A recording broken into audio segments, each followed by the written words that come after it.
अच्छा जी। I hope मेरी आवाज आ रही है।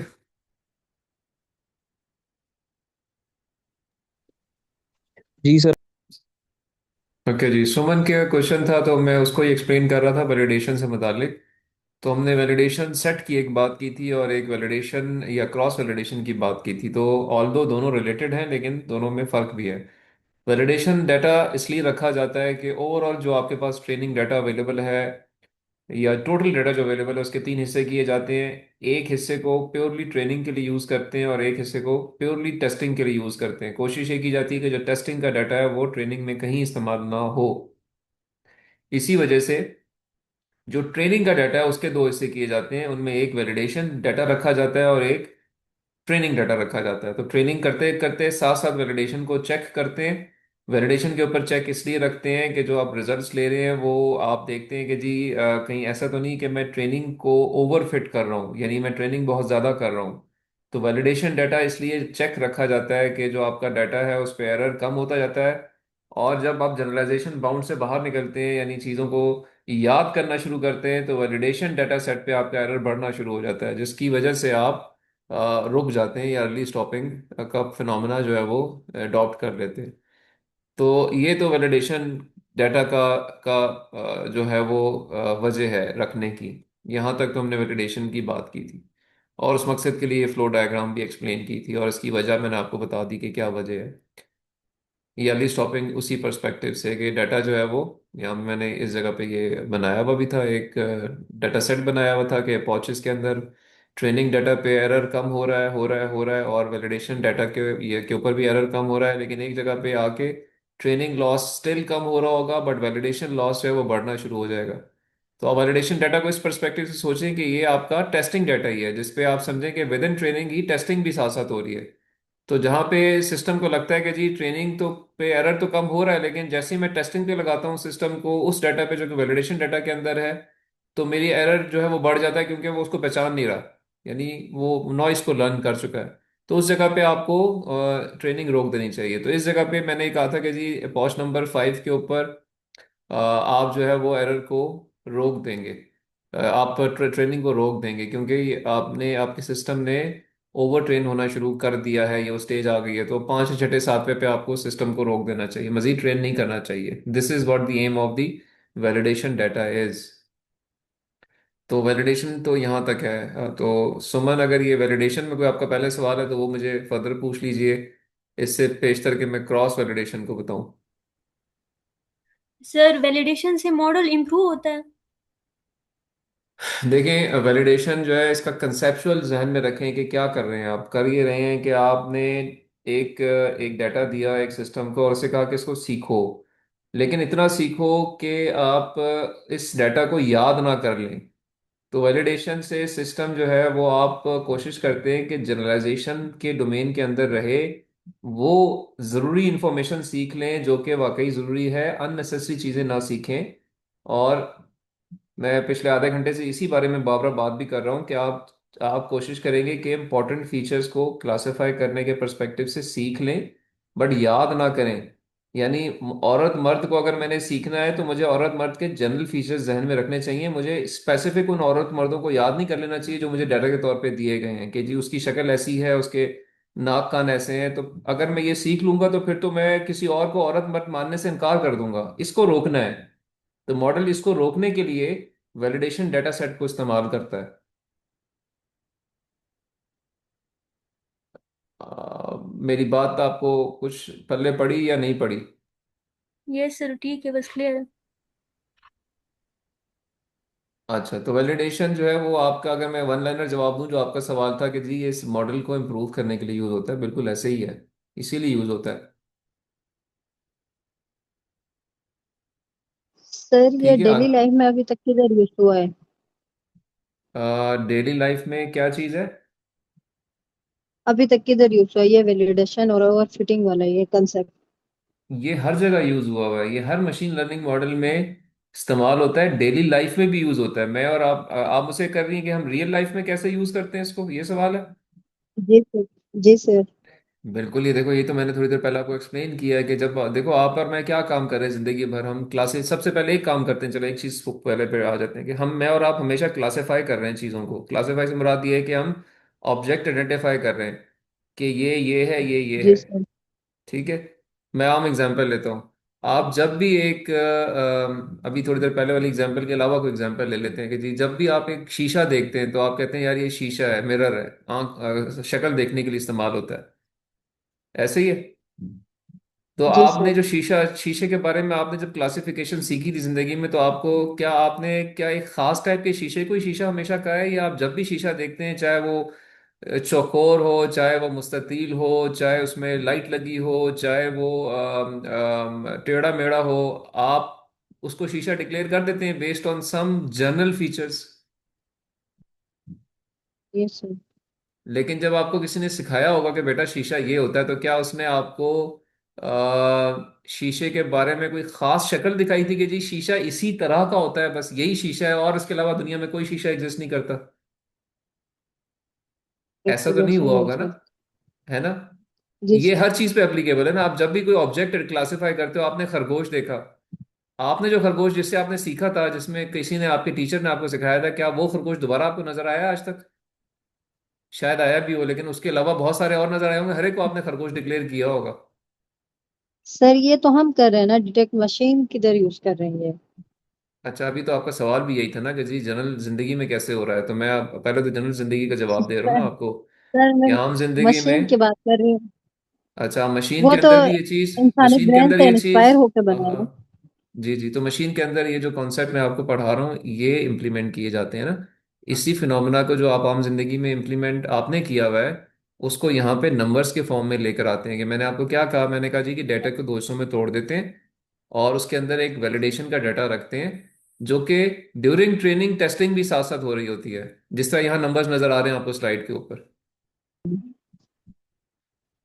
ठीक है। जी तो सर। जैसे ही आपको लगेगा कि ट्रेनिंग का डाटा जो है वो ट्रेन में कर रहा हूँ, अपॉच बाय अपॉच ट्रेन कर रहा हूँ, लेकिन एरर कम हो रहा है, साथ ही जो वैलिडेशन का डाटा है जो कि टेस्ट के लिए इस्तेमाल हो रहा है, याद रखें यहाँ पे विद इन ट्रेनिंग टेस्टिंग हो रही है, बट वो डाटा वो एक्चुअल टेस्टिंग वाला नहीं है जो अलग से रखा हुआ आपने, सिर्फ इस ट्रेनिंग को इफेक्टिव बनाने के लिए ये मशीन के अंदर यूज हो रही है।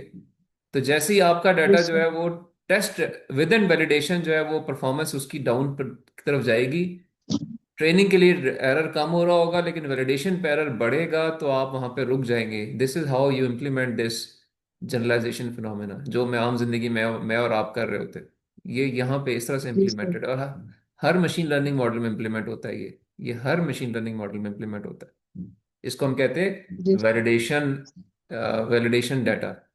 तो जब भी आप ट्रेन करते हैं, आपने एक क्लास में एक एक लैब भी की होगी जिसमें आपने अपने डाटा को तीन हिस्सों में तोड़ा होगा, ट्रेनिंग डाटा, वैलिडेशन डाटा और टेस्टिंग डाटा, और उसको आपने और इम्प्लीमेंट किया है टेस्टिंग कि डेटा। जी, हाँ, वहां पे आपने उसको इम्प्लीमेंट किया कि अगर मैं वैलिडेशन डाटा ना रखूं तो मेरी परफॉर्मेंस क्या आएगी, और जब रखूं तो परफॉर्मेंस में क्या फर्क पड़ेगा, वो आपने कंपैरिजन भी एक किया है एक लैब के अंदर।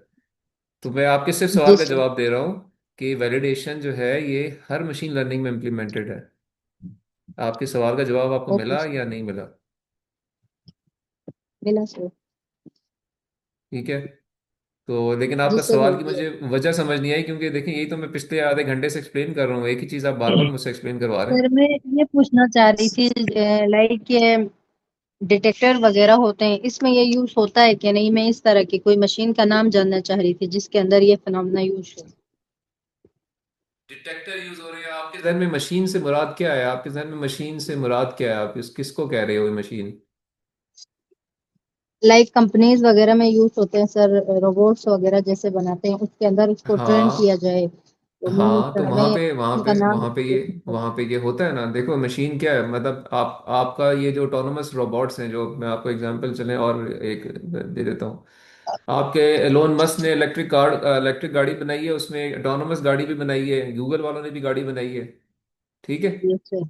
तो वहां पे जब वो ट्रेनिंग करते हैं कि जी ये बंदा है, यहाँ ब्रेक लगानी है, या ये बंदा नहीं है, इसके अलावा ये इस तरह ब्रेक नहीं लगानी है, जो ऑब्जेक्ट डिटेक्शन वो करते हैं ब्रेकिंग सिस्टम के अंदर, वहां पे ये इम्प्लीमेंटेड होता है ना। वहां पे आप उसको दिखाते हैं कि जी ये इस हद तक आपने ट्रेन होना है कि जनरलाइजेशन के अंदर रहें। तो उधर ट्रेनिंग के दौरान सिस्टम को जब डाटा दिया जाता है तो ये दो हिस्सों में या तीन हिस्सों में ब्रेक कर लिया जाता है और अकॉर्डिंगली वहां पे उसको अर्ली स्टॉपिंग की जाती है ताकि वो ओवर ट्रेन ना हो जाए। गाड़ी जा रही है, उसने ब्रेक लगानी है इंसान को देख के, आपने उसको इस तरह ट्रेन किया है कि यार ये दो जो मैंने जिन पे आपको ट्रेन कर रहा हूँ ना यही इंसान है, कोई और इंसान नजर आए तो ब्रेक नहीं लगे। ये नहीं चाहिए ना हमें, तो इसके लिए वैलिडेशन डाटा इंट्रोड्यूस किया जाता है कि जी वो जनरलाइजेशन को सीखे, स्पेसिफिक फीचर्स को ना सीखे किसी एक चीज के डाटा को।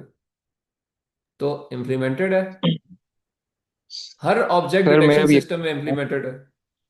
एक मिनट जरा यस रुक सर। जाओ, जरा पहले इसको क्लियर कर लेना। आपका नाम क्या है? सारा नाम है? जी सर। सारा, आपको बात समझ आई? हर ऑब्जेक्ट डिटेक्शन सिस्टम में अर्ली स्टॉपिंग इंप्लीमेंटेड होती है। आपके सवाल का जवाब मिल गया आपको या नहीं मिला? जी sir. Like self driving cars वगैरह या सोफिया रोबोट्स वगैरह इनके अंदर जी यही जी, पूछना जहां चाह भी रही थी।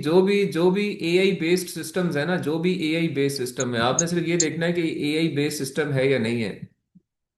AI is a larger name. AI के अंदर मशीन लर्निंग है, एआई के अंदर डीप लर्निंग है, तो ये सारे जो सब कॉन्सेप्ट्स हैं इनके अंदर हर जगह पे ड्यूरिंग ट्रेनिंग ये फिनोमेना इंप्लीमेंट किया जाता है ताकि जब टेस्टिंग की जाए तो वहां पे सिस्टम फेल ना हो जाए आपका।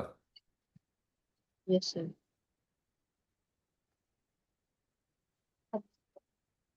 हाँ जी, अभी कुछ बीच में एक सवाल किसी का आ रहा था।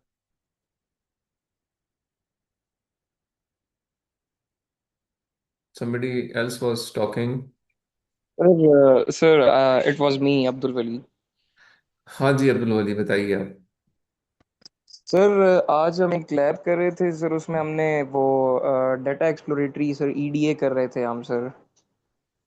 ठीक है। सर ठीक है। तो उसमें क्या सर, अगर हमने सर कॉलम्स को लाइक सर डाटा फ्रेम्स को एक्सप्लोर करना और सर उसमें कुछ नल डाटा हो हमारे पास, तो सर क्या ये वैलिडेशन के लेंथ पे कोई असर बनाएगा या the length would go as per the schedule sir?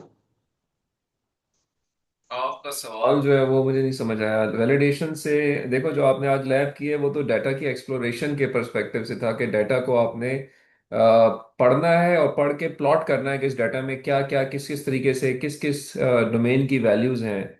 इसका कोई ताल्लुक वैलिडेशन से नहीं होता। आप सवाल जरा दोबारा रीविजिट करो, मुझसे सवाल क्या करना चाह रहे हो, फिर मैं जवाब दूंगा आपको। वैलिडेशन का ऐसे कोई ताल्लुक नहीं है। Sir like sir null value से सर अगर कुछ सर लाइक मैं ये कह रहा हूँ कि सर हमारे पास कुछ डाटा गिवन हो और सर ठीक है। कुछ डाटा हमारे पास मिसिंग हो, लाइक सर वो नल हो, तो सर क्या वैलिडेशन में ये भी सर कोई अपना पार्ट प्ले करेगा सर? देखो वैलिडेशन का ताल्लुक जो है ना वो आफ्टर दी डाटा करेक्शन है। क्या आपने डाटा को ठीक कर लिया? मैं आपके सवाल को जो समझ पाया हूँ ना, आप ये कहना चाह रहे हैं कि जी डाटा में चीज़ें मिसिंग हैं तो आप क्या करें। तो उसके लिए ये करना होता है, एग्जैक्टली सर। ये जो डाटा आपके पास इस वक्त यहाँ मैं शो कर रहा हूँ ना, जो मैंने आपका यहाँ पे मैंने जो बात की है कि जी वैलिडेशन यानी डाटा को हम ब्रेक करते हैं ट्रेनिंग डाटा, वैलिडेशन डाटा और टेस्ट डाटा में। ये जो डाटा है ये after exploration and after correction आया है। पहले आप डाटा एक्सप्लोर करते हैं, अगर डाटा में कोई प्रॉब्लम हो तो उस डाटा को करेक्ट करते हैं या डिलीट कर देते हैं। आपके केस में आपने कहा जी नल वैल्यूज आ गई, तब आप सोचेंगे यार ये नल वैल्यूज वाला जो डाटा है क्या मैं इसको रखना चाहूंगा या निकालना चाहिए। तो आप दोनों में से एक फैसला कर सकते हो। सबसे आसान ये है कि निकाल दो ताकि जो क्लीन डाटा है वो हो और जो अनक्लीन है या जो नहीं है वो छोड़ दें आप। दूसरा फैसला हो सकता है नहीं यार निकाल तो नहीं सकता, मैं इसको ठीक करता हूँ। तो ठीक करने के लिए मैंने आपको क्लास में एक चीज बताई थी कि आप स्टैटिस्टिक्स के मेजर्स यूज करते हैं और आप कहते हैं ओके यार एवरेज वैल्यू डाल देते हैं यहाँ पे, या मिन वैल्यू डाल देते हैं या मैक्स वैल्यू डाल देते हैं ताकि डाटा के कॉलम्स फिट हो जाए और ये मेरे काम को किसी हद तक पूरा कर देंगे। तो आप ये काम भी कर सकते हो। तो अल्टीमेटली डाटा ठीक हो गया। अब वो डाटा इस काबिल है कि उसको आप वैलिडेशन की तरफ लेके जाएं या उसके सेगमेंट्स बनाएं कि ओके इसमें से इतने परसेंट जो है वो ट्रेनिंग डाटा है, इतने परसेंट वैलिडेशन डाटा है, इतने परसेंट टेस्ट डाटा है। लेकिन आपके सवाल का जवाब ये है कि डाटा को पहले इस काबिल बनाया जाता है। वैलिडेशन का फिनोमेना बाद में आता है, पहले नहीं आता।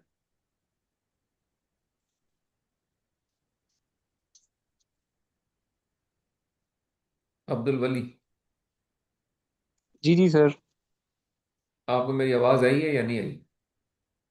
सर एंड में थोड़ी कट गई है सर। आपको अपने सवाल का जवाब समझ आया है या नहीं आया? सर वो आ गया सर। ओके। मैं रिपीट कर देता हूँ।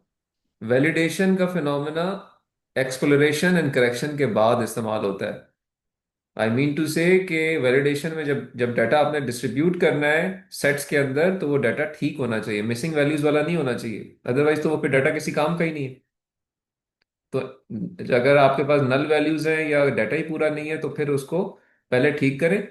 जब सारे ट्रेनिंग एग्जांपल्स या जो डाटा है वो ठीक हो जाए, फिर उसको डिस्ट्रीब्यूट करें ट्रेनिंग में, वैलिडेशन में और टेस्टिंग में। ठीक है। Okay sir, okay. सर। जी अजान साहब। जी सर, पेपर किस दिन होगा? पेपर पे आते हैं सर। आप कोई पहले तो सवाल करें ना, क्लियर है, कोई कॉन्सेप्ट आपको समझ ना आया हो या पूछना चाह रहे हो वो बातें। जी Ajan, any question?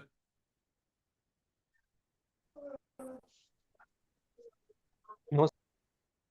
No question. अच्छा जी सुमन, आपने जो वैलिडेशन वाला चीज थी वो समझ आ गई आपको?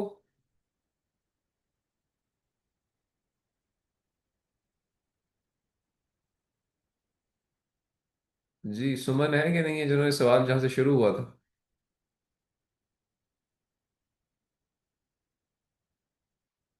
अभी की नजर नहीं आ रही वो मुझे। तो उनके बाद सवाल किया था जी सारा ने, तो सारा आपको क्लियर हो गया कि ये वैलिडेशन का जो कॉन्सेप्ट है वो क्या है? जी जी सर, क्लियर हो गया। मैंने लास्ट ओके। क्लास में भी ली थी सर, उसमें भी समझ आ गया था मुझे। अच्छा, और आपको अभी वो भी समझ आ गया कि रियल लाइफ में और मशीनों के अंदर ये किस तरह से यूज होता है? जी सर, मैं मशीन का नाम जानना चाह रही थी। हाँ, तो उसका जवाब ये है कि हर मशीन के अंदर यूज होता है। हर मशीन जो कि एआई इनेबल्ड मशीन है वहां पे ये काम हो रहा है। आप कोई भी मशीन निकाल लें। आप जी सर। जो आपका मैंने कुछ आपको बताए थे, नैरो इंटेलिजेंस के सिस्टम्स बताए थे, जिसके जी अंदर जी सर। आपने, वो सारी मशीनों के अंदर ये यूज होता है। इसके बगैर ट्रेनिंग होती ही नहीं है। जी सर। ठीक है। तो कोई स्पेसिफिक जी नाम नहीं है, सर। आप you can apply to any machine which is AI enabled will use concept of validation, otherwise वो मशीन बनेगी लाइक नहीं। इनिशियल सेटअप हर मशीन की सर कह सकते हैं? सॉरी, क्या कह रही हो? हर मशीन का इनिशियल सेटअप कह सकते हैं? जी जी, हर मशीन का इनिशियल सेटअप जो होता है उसकी ट्रेनिंग से होता है ना। ट्रेनिंग में आपने वैलिडेशन वाला कॉन्सेप्ट डालना होता है, उसके बगैर ट्रेनिंग होगी नहीं। जी सर। सही है। हाँ जी, सुमन जो है वो ऑन बोर्ड महल में भी उन्होंने ज्वाइन किया है जी। आपको ये क्लियर है जी सुमन, और या अभी भी कोई डाउट है?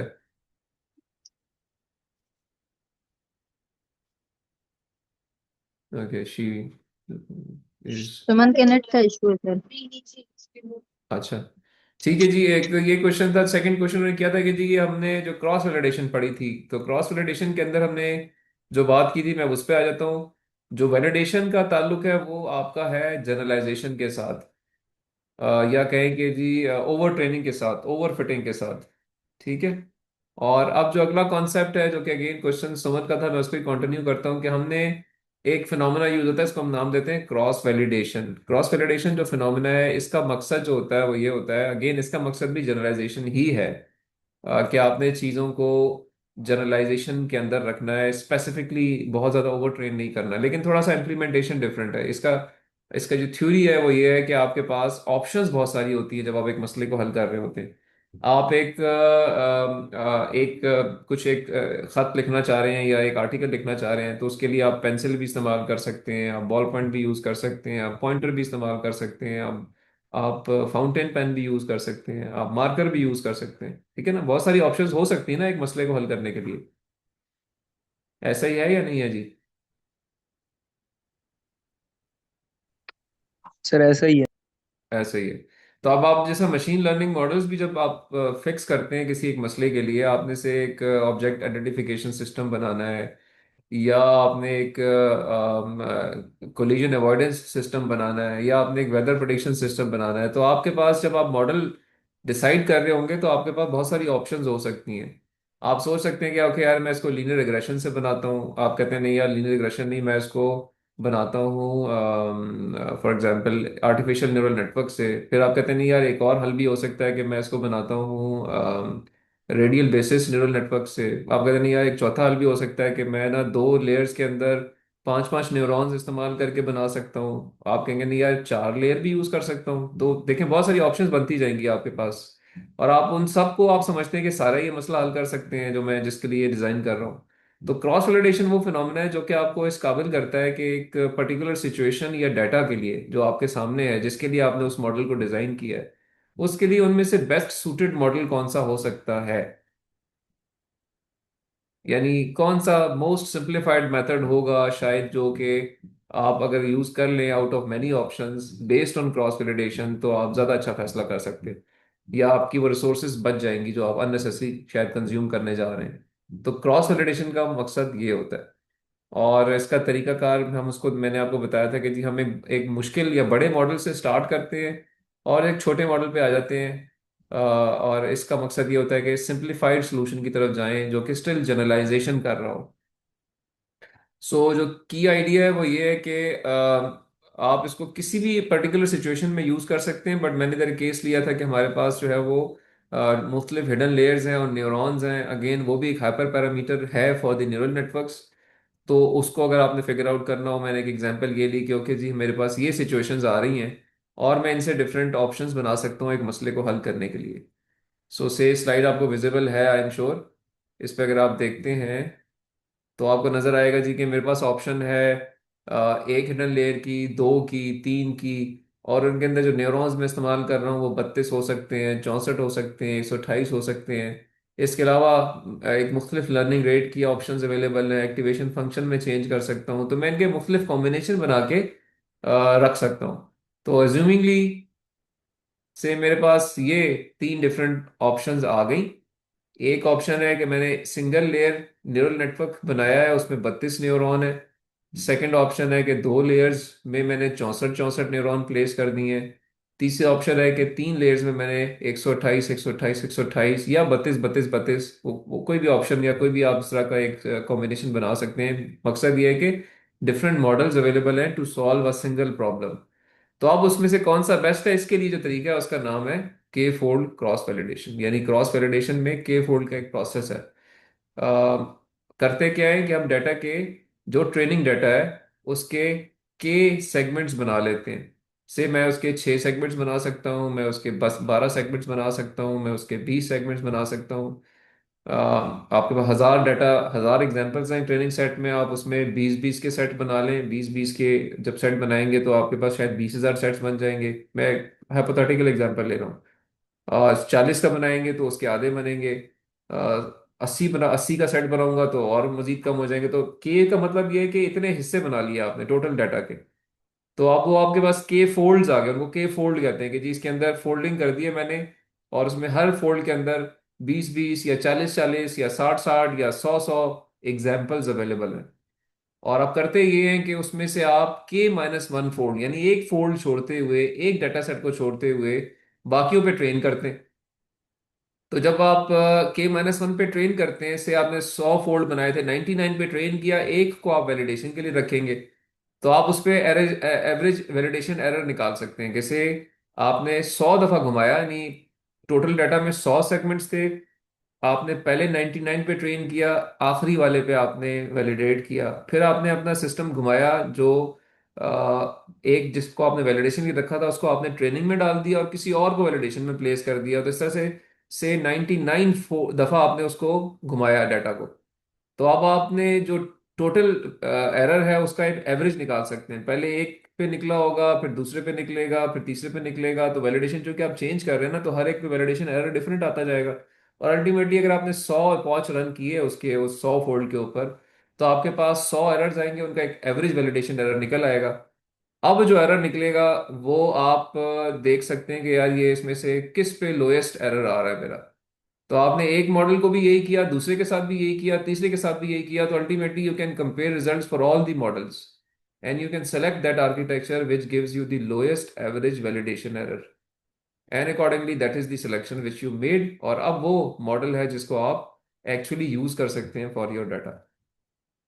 क्या ये बात समझ आई है या नहीं समझ आई जो मैंने यहाँ बात की है? आ गई है। ये सर रही है। ये मैंने लास्ट क्लास में डिटेल में एक्सप्लेन किया था, मैं दोबारा एक्सप्लेन कर रहा हूँ ऑन द क्वेश्चन ऑफ सुमन कि ये क्या चीज़ है। आगे थोड़ा सा आगे लेके चलते हैं। हाँ, एम ये होता है कि इसका मकसद ये है कि आपने एक एक बैलेंस्ड आर्किटेक्चर डिसाइड करना है, तो वो आप इस तरीके से कर सकते हैं। ये वही वही स्लाइड है, इसको आप पढ़ सकते हैं, इसमें कुछ सवाल हो तो आप बाद में दोबारा कर सकते हैं। मैं आगे चला जाता हूँ कि इसको हमने किया कैसे, या ये क्या प्रोसेस होता है जिसको हम ये फॉलो कर रहे हैं। अगेन ये मैं चीज़ ऑलरेडी एक्सप्लेन कर चुका हूँ, मैं यहाँ आ जाता हूँ कि जी ये क्रॉस वैलिडेशन का तरीकाकार इस्तेमाल कैसे होता है। इसके जो तरीके हैं वो बहुत सारे हैं, बट मैं सबसे सिंपलेस्ट और सबसे कॉम्प्लेक्स दोनों की बात करूंगा। ये है जी leave one out cross validation method. इसका नाम है leave one out cross validation, ये सिंपलेस्ट है। एग्जाम्पल के तौर पर मैंने क्या किया कि जी 8 डाटा एग्जाम्पल्स हैं आपके पास, आपके ट्रेनिंग डाटा के अंदर 8 डाटा पॉइंट्स हैं, यहाँ लिखे हुए भी हैं 8। ठीक है, 8 हैं, आप काउंट कर सकते हैं। अब हम करते ये हैं कि हम हर मॉडल को इन 8 की 8 एग्जाम्पल्स पे ट्रेन करते हैं इस तरह से कि वैलिडेशन का जो पॉइंट है वो हिलाते जा रहे हैं। कभी एक को वैलिडेशन पे रखते हैं, फिर दूसरे को रखते हैं, फिर तीसरे को रखते हैं, तो अल्टीमेटली हम 8 की 8 एग्जाम्पल्स ट्रेनिंग में भी यूज कर लेते हैं और वैलिडेशन पे भी उसका एरर चेक कर लेते हैं, और फिर एक एवरेज निकाल सकते हैं एक मॉडल के लिए। तो जरा सिर्फ विजुलाइज करें कि 7 एग्जाम्पल्स पे आपने ट्रेनिंग की, एक को आपने वैलिडेशन एरर चेक किया। ये एक ही मॉडल के लिए आप कर रहे हो, अगले मॉडल के लिए भी आप फिर सिर्फ वैलिडेशन का पॉइंट चेंज करोगे, फिर ट्रेन करोगे, फिर ट्रेन करोगे, बार बार आप घुमा के ट्रेन कर रहे हैं एक ही मॉडल के लिए। और इस तरह से आपने इस 8 एग्जाम्पल्स में एक को वैलिडेशन के लिए रख के 7 को ट्रेनिंग के लिए इस्तेमाल किया, और अल्टीमेटली आपके सिस्टम का एक वैलिडेशन एरर एक मॉडल के लिए 8 एग्जाम्पल्स पे निकल आएगा। जब 8 पे निकलेगा तो उसका एवरेज निकल के एक एरर आ जाएगा। फिर दूसरे मॉडल को लेंगे, यही काम उस पर रिपीट करेंगे, फिर तीसरा मॉडल लेंगे, उस पर रिपीट करेंगे। तो जिस पे लोएस्ट एवरेज एरर आ रहा होगा वो आपका मॉडल सेलेक्ट हो जाएगा। This is the leave one out cross validation process. ये सिंपलेस्ट है। और जो थोड़ा सा कॉम्प्लिकेटेड है या प्रैक्टिकल अप्रोच यूज होती है मशीन लर्निंग के अंदर, वो ये यूज होती है कि आप बजाय, इनफैक्ट ये जो लीव वन आउट है ना, ये भी इसी की एक टाइप है, इसमें एक एक एग्जाम्पल है। ऑन दी कंट्रेरी, जी आवाज आ रही है मेरी? जी सर। जी सर, आ रही जी है सर, आ आवाज। रही है। अच्छा, अगर ये सेगमेंट खत्म हो तो काइंडली दोबारा ज्वाइन कीजिएगा। मैं यहाँ पे बता रहा हूँ कि एक्चुअली क्या होता है कि टोटल डाटा आपके पास से ये है, 12 एग्जाम्पल्स हैं डाटा के अंदर। आप उसमें के फोल्ड, मैंने बात की थी कि सेगमेंट्स बना लेते हैं। लाइक इस केस में ये 3 फोल्ड क्रॉस वैलिडेशन है इस जगह पे जो हो रही है। तो यहाँ के की वैल्यू है 3, तो तीन तीन डाटा सेट के अंदर आपने सेगमेंट बना लिए हैं। तो 12 के अंदर अगर आपने 3 सेगमेंट बनाने हो तो हर सेगमेंट में 4 4 एग्जाम्पल्स आ जाएंगी। तो आप क्या करेंगे, ट्रेनिंग में आप 2 को इस्तेमाल करेंगे, तीसरी पे आप वैलिडेशन चेक करेंगे, एरर चेक करेंगे, फिर घुमाएंगे, जी। अगले को यूज कर लेंगे, तीसरे में उसके अगले को यूज कर लेंगे। तो इस तरीके से आप अल्टीमेटली हर मॉडल के लिए 3 दफा इटरेशंस कर रहे हैं, और उसका फिर एक एवरेज वैलिडेशन एरर कंप्यूट कर रहे हैं। तो जो तीनों मॉडल जो आपने ऊपर हमने लिखे थे उनमें से जिसका सबसे कम एवरेज एरर आएगा, that would be the model to go along, कि ये जी मॉडल सेलेक्ट हो गया मेरा, क्योंकि ये मुझे सबसे कम एरर दे रहा है वैलिडेशन के ऊपर। दिस इज कॉल्ड दी के fold cross validation method. Yes sir. तो वैलिडेशन इटसेल्फ जो हमने देखी वो पहले थी, और ये क्रॉस वैलिडेशन जो है इसमें उसमें आपस में जो फर्क है वो इस तरीके से है। और आपने अगेन एक लैब जो है वो क्रॉस वैलिडेशन की हुई है, इसका कोड रन किया हुआ है। तो again you can go back, get that lab written. मैंने मलाइका को यही कहा है कि मजीद कोई नई लैब वो भी नहीं कराएगी, तो आप पुरानी लैब्स को रिपीट कर सकते हैं as many number of times as you want in future. अगले जितनी क्लासेस हैं कि पुरानी लैब्स को फिगर आउट करें, लिंक करें विद द थ्योरी, और जहां पे आप समझते हैं कि ये दोबारा करने की जरूरत है, इसको दोबारा किया जाए, तो उसको दोबारा अगले सेशन में आप रिपीट करें। तो के फोल्ड क्रॉस वैलिडेशन की भी लैब आपको क्लास में कराई गई है। थ्योरी जो है मैंने आपको क्लास में बता दी। देखिए इंपॉर्टेंट ये है कि ये सब्जेक्ट ऐसा है, ये 2-1 का सब्जेक्ट है। हम थ्योरी में जो चीज़ें कवर करते हैं वो लैब में उसको हम फिर समझने की मजीद कोशिश करते परफॉर्म हैं कि करते हैं। प्रैक्टिकली कैसे इम्प्लीमेंट हो रही है। तो आपने दोनों को साथ साथ लेके चलना है। तो यस अगेन सर। मैं शायद रिपीट कर रहा हूँ कि क्रॉस वैलिडेशन का फिनोमेना ये है जो आपने यहाँ समझ लिया। मैंने कोशिश की है कि इसको जितनी हद तक क्लियर कर सकूँ मैं करूँ। और थियोरेटिकली यहाँ पे क्लियर है, कोड में ये इम्प्लीमेंटेड है, और वो आपने कोड जो है अपनी लैब में रन करना है। अभी कोई सवाल अभी आपका स्टिल है इसके अंदर कोई थियोरेटिकल पर्सपेक्टिव से, तो आप मुझसे पूछ सकते हैं।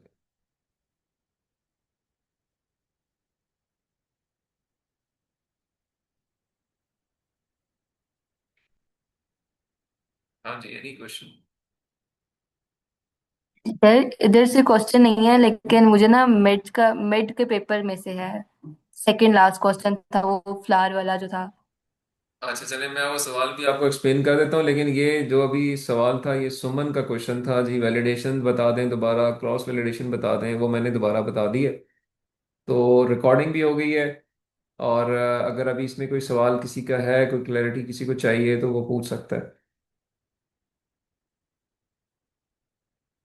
देखिए ये चीज़ें मुश्किल नहीं है, अगर आप समझने की कोशिश करेंगे तो ये सारी चीज़ें आसान है। हाँ, अगर आप नहीं समझने की कोशिश करेंगे तो फिर हर चीज़ मुश्किल हो जाती है, फिर तो खाना खाना भी मुश्किल होता है। तो it depends on you, your interest.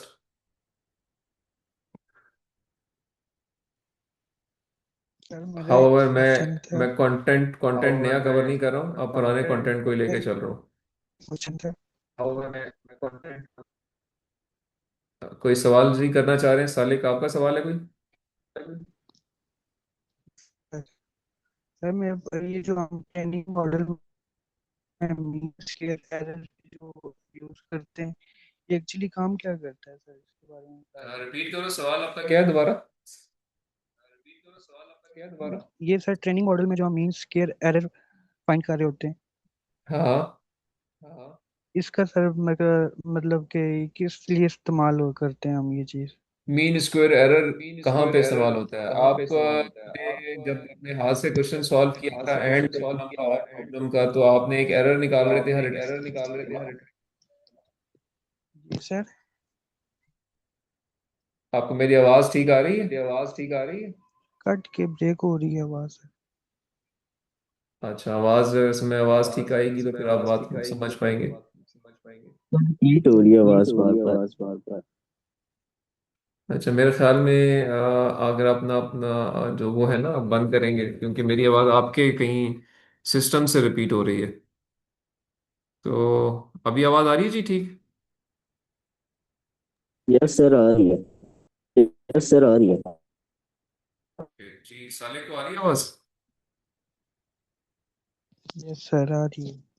अच्छा, आपका सवाल ये है जी कि ये मीन स्क्वायर एरर कहाँ इस्तेमाल होता है। ये मीन स्क्वायर एरर आपने कहाँ से देखा, पहले तो ये बताओ किसको कह रहे हो मीन स्क्वायर एरर? तो ये ट्रेनिंग मॉडल में हम यूज कर रहे होते हैं हाइपर पैरामीटर्स में। सर लर्निंग रेट हो गया, बैच साइज, इन चीज़ों में था। ये मिड से पहले हमने शायद पढ़ा था। हाँ, तो उसमें जो एरर निकल रहा होता है, आप अपना वो बंद करो ना काइंडली, जो आपने अपना माइक खोला हुआ है, माइक से आवाज आ रही है आपके। आप सिर्फ मेरी बात सुनो। हाँ जी, बस मुझे अब रेज हाथ हाथ खड़ा करके आपने बताना है कि आवाज ठीक आ रही है कि नहीं। सालिक आवाज ठीक आ रही है आपको मेरी?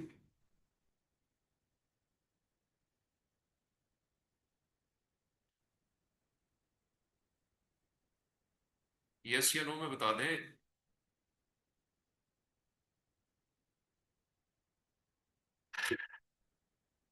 अच्छा ठीक हो गया, आपका मैसेज मुझे आ गया जी। देखिए, आपको अगर याद हो तो आपने ना एक हाथ से मैनुअली प्रॉब्लम सॉल्व किया, और मुझे क्लास में असाइनमेंट भी एक जमा कराई थी। आपको एंड डाटा दिया गया था, और आपने एंड डाटा में x1 x2 लेके आउटपुट निकालते थे, और उस आउटपुट को कंपेयर करते थे जो आपके पास डाटा के अंदर आउटपुट थी। और अगर वो नहीं होता था तो आप कहते थे कि एरर है, और उस एरर को आप कंप्यूट करते थे y माइनस वाई हैट करके। वो जो एरर था वो आपका, वो एरर जो था वो उसको आप मीन स्क्वायर एरर में भी कन्वर्ट कर सकते हो। यानी एरर जितने निकले उनको सबको जमा करो, और टोटल एरर से डिवाइड करके मीन स्क्वायर एरर निकाल लो। मीन स्क्वायर एरर से मुराद क्या होता है कि एरर का स्क्वायर किया, सम किया, और टोटल एरर से डिवाइड कर दिया, तो ये मीन स्क्वायर एरर आ गया। मीन स्क्वायर एरर जो होता है वो ज्यादा डाटा एग्जांपल्स के लिए यूज होता है। अगर आपको याद हो तो मैंने कहा था कि बैच साइज और एपॉच में एक रिलेशनशिप होता है। बैच साइज के लिहाज से आप अपने अपनी अपने जो वेट है उनको बाइसेस को अपडेट करते हैं। तो अगर आपने से बैच साइज एक एक एग्जाम्पल का लिया हुआ है तब तो मीन स्क्वायर एरर नहीं निकलेगा। लेकिन अगर आपने बैच साइज ज़्यादा का लिया हुआ है तो आप जब टोटल एरर निकल आएगा तो उसका एक एवरेज निकाल सकते हो, उसको आप मीन स्क्वायर एरर कहते हैं। और जब आपने लैब की है तो लैब में आपको नजर आ रहा होगा कि वहां पे एक बैच साइज सिलेक्ट किया था आपने कि ओके जी, कभी आपने 12 रख लिया, कभी आपने 4 रख लिया, और साथ साथ वैल्यूज निकाल के वो ट्रेनिंग में आपको दे रहा था कि जी इस वक्त इतनी लॉस की वैल्यू है, इतनी एमएसई मीन स्क्वायर एरर की वैल्यू है। तो वो इनफैक्ट कर ये रहा होता है कि हर इटरेशन में जब आप अपनी वैल्यू सिस्टम को देते हैं तो वो जो एज्यूम्ड वेट्स होते हैं या जो वेट उस वक्त होते हैं उनसे मल्टीप्लाई करके एक आंसर लेता है, आंसर को कंपेयर करता है एक्चुअल आउटपुट से, और जो डिफरेंस होता है वो एरर शो कर लेता है कि ये एरर आ गया। उस एरर के बुनियाद पे अपनी अपडेट करता जाता है साथ साथ। तो ये वहां इस्तेमाल होता है। क्या ये बात समझ आई है आपको सालिक?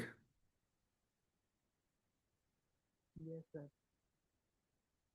देखो इसमें मुझे फील क्यों हो रहा है कि आपने जो है ना वो शुरू से क्लासेस या तो ली नहीं है या क्लासेस में लैब में आपने इंटरेस्ट से काम नहीं किया, क्योंकि ये चीज़ें हमने बार बार डिस्कस की हैं क्लास के अंदर और मैनुअली सॉल्व भी की हैं।